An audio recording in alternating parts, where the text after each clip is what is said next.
अस्सलाम वालेकुम। आप देख रहे हैं पाक सीन 24 न्यूज़। मैं हूं आपकी होस्ट शुमाइला खान। नवाबशाह से रिपोर्ट कर रहे हैं शहबाज अली असदी।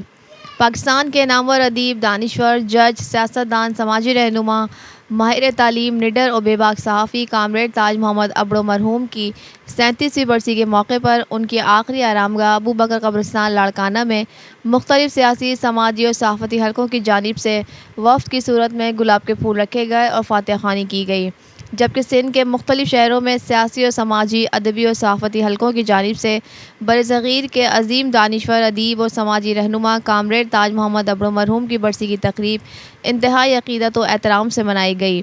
मरहूम की सियासी, समाजी और कौमी ख़िदमात पर शानदार ख़िराज अक़ीदत पेश किया गया।